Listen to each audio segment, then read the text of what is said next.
Hi.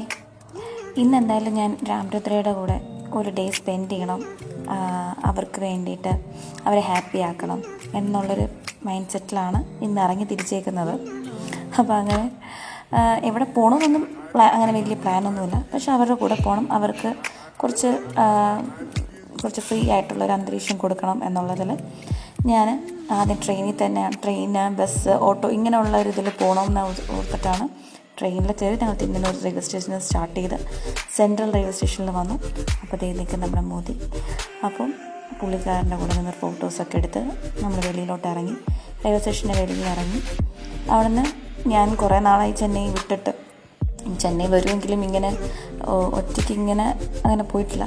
അപ്പോൾ പഴയ ഒരു ഓർമ്മ വെച്ചാണ്, ഒരു 15-17 വർഷത്തിന് മുൻപത്തെ ഒരു ഓർമ്മ വെച്ചിട്ടാണ് ഇങ്ങനെ ഇറങ്ങി തിരിച്ചേക്കുന്നത്. അപ്പം സബ്വേ വഴി ഇറങ്ങി നോക്കിയപ്പം ഇങ്ങനെയുള്ള കാഴ്ചകളൊക്കെയാണ് കാണുന്നത്. എനിക്ക് തോന്നുന്നു ഈ GHൻ്റെ ഫ്രണ്ടിലാണ് ഈ ഒരു സെയിൽസ് നടക്കുന്നത്. അവിടുന്ന് നേരെ ബസ് സ്റ്റോപ്പിൽ വന്നു. ഏത് ബസ് കയറണമെന്നൊന്നും അറിയില്ല. ചോദിച്ച് മനസ്സിലാക്കി 2A ബസ്സിന് വേണ്ടിയാണ് വെയിറ്റ് ചെയ്ത് നിൽക്കുന്നത്. 2A ബസ്സാണ് മെറീന ബീച്ചിലേക്ക് പോകുന്നത്. അവിടെ ഇങ്ങനെ വെയിറ്റ് ചെയ്ത് നിന്നപ്പം ഒരു ഓട്ടോക്കാരൻ ചേട്ടൻ വന്നിട്ട് പറഞ്ഞു, ഞാൻ കുറച്ച് സമയം കളയണ്ട പറഞ്ഞു എന്നോർത്ത് നമ്മൾ ഓട്ടോ കയറി. എന്ന് വെച്ചാൽ എന്തായാലും ഈ ബസ്സും ഓട്ടോയിലൊക്കെ പോകുന്നതുകൊണ്ട് ടൈം ലേറ്റ് ആവും, കുഞ്ഞുങ്ങളെയും കൊണ്ടിറങ്ങിയില്ലേ, രാത്രിക്ക് മുൻപ് വീട്ടിൽ ചെന്ന് എത്തണമല്ലോ, ഈ ബസ് കാത്ത് സമയം കളയണ്ടെന്നോർത്ത് ഓട്ടോയിൽ തന്നെ പോയി.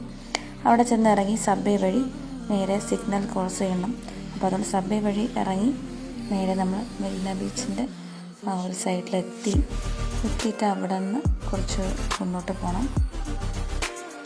അങ്ങനെ അവിടെ എത്തി ഇവർക്ക് ഹോഴ്സ് റൈഡ് ചെയ്യണം എന്നുള്ളൊരിതിലാണ്. അവിടെ ചെന്നപ്പോൾ തന്നെ ഹോഴ്സിൻ്റെ മണ്ടയ്ക്ക് നല്ല രാം ചിരിച്ചുകൊണ്ടൊക്കെ കയറി.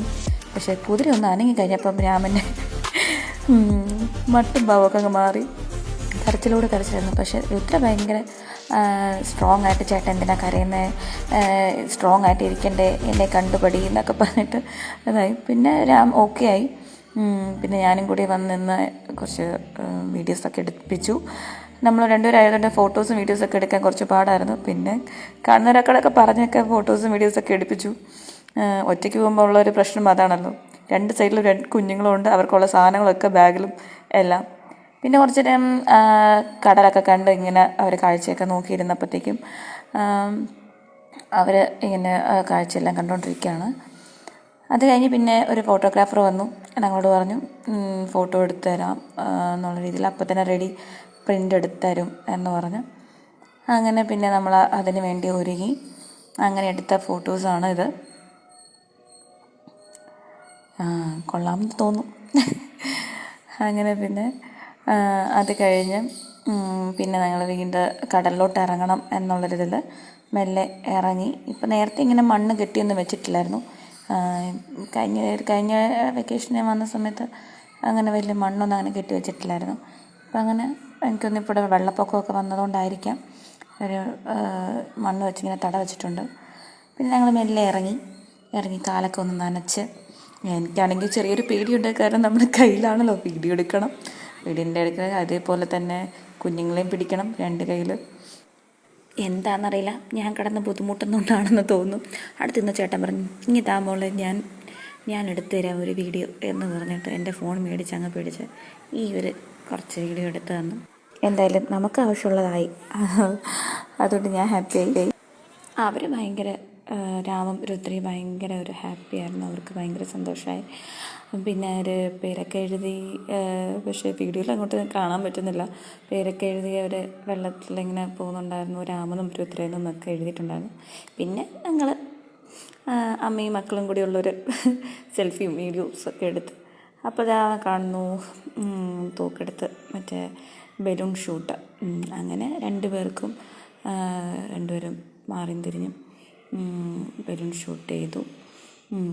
പിന്നെ അവിടെ നിന്ന് കുറച്ചും കൂടി മുന്നിൽ പോയപ്പോഴത്തേക്കും ഇവർക്ക് വിശക്കുന്നു എന്ന് പറഞ്ഞു. പിന്നെ നമ്മൾ അവിടെ ഇതാണ് കഴിക്കാൻ കിട്ടിയത്. ഒരു വകയ്ക്ക് കൊള്ളില്ലായിരുന്നു. പിന്നെ അവർ കഴിച്ചില്ല, ഞാൻ തന്നെ കഴിക്കേണ്ടി വന്നു. പിന്നെ അത് കഴിഞ്ഞ് ഈ കുതിരസവാരി, ഇതിനെന്താണ് പേര് പറയുന്നത് എനിക്കറിയത്തില്ല, അതും സ്റ്റാർട്ട് ചെയ്തപ്പം ഞാൻ വലിയ ഹാപ്പി ആയിരുന്നു. അതിൻ്റെ ടാറ്റയൊക്കെ തരുന്നുണ്ട്. അങ്ങനെ നല്ല ഹാപ്പി ആയിരുന്നു. പക്ഷെ അതിൻ്റെ സ്പീഡ് അങ്ങോട്ട് കൂടിക്കഴിഞ്ഞപ്പോൾ അതിൻ്റെ ആളിൻ്റെ മുഖമൊക്കെ അങ്ങ് മാറി. ഇറങ്ങണം എനിക്ക് നിർത്തമ്മ എന്ന് പറഞ്ഞു. ഇതിൽ മെയിൻ സംഭവം എന്ന് പറഞ്ഞാൽ അത് റൈഡ് ചെയ്യുന്ന ആൾക്ക്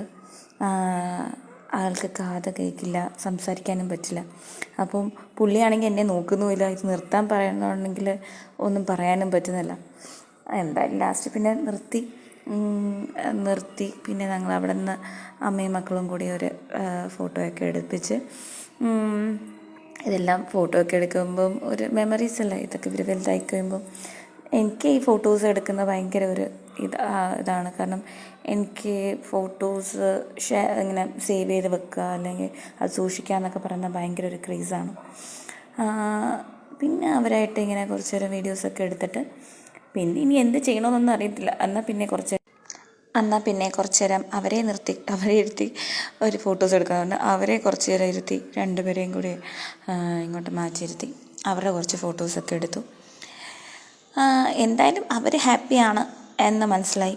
പിന്നെ അത് കഴിഞ്ഞ് അവിടെ നിന്ന് നേരെ കുറച്ച് പർച്ചേസ് ചെയ്യാമെന്ന് ഓർത്തിട്ട് രുദ്രയ്ക്ക് കുറച്ച് കമ്മലും വളയും അതേപോലെ ക്ലിപ്സും അങ്ങനെ ഇങ്ങനെയൊക്കെ ഉള്ള അലത്തിലത്തെ സാധനം, പിന്നെ ബബിൾസ് എന്ന് പറഞ്ഞ സാധനം, ഇങ്ങനെയൊക്കെ ആൾക്ക് ഈ ബബിൾസ് ഇഷ്ടപ്പെട്ടില്ല. പക്ഷേ എനിക്ക് എവിടെ പോയാലും ഈ ഒരു സാധനം മേടിച്ച് തന്നെ അതിപ്പോൾ 2 സെക്കൻഡ് ഉണ്ടാവും, പിന്നെ അവരത് ഒഴിച്ച് കളയും. ബീച്ചിൻ്റെ അവിടെ നിന്ന് വെളിയിലോട്ട് ഇറങ്ങിക്കഴിയുമ്പോഴുള്ളൊരു വ്യൂ ആണിത്.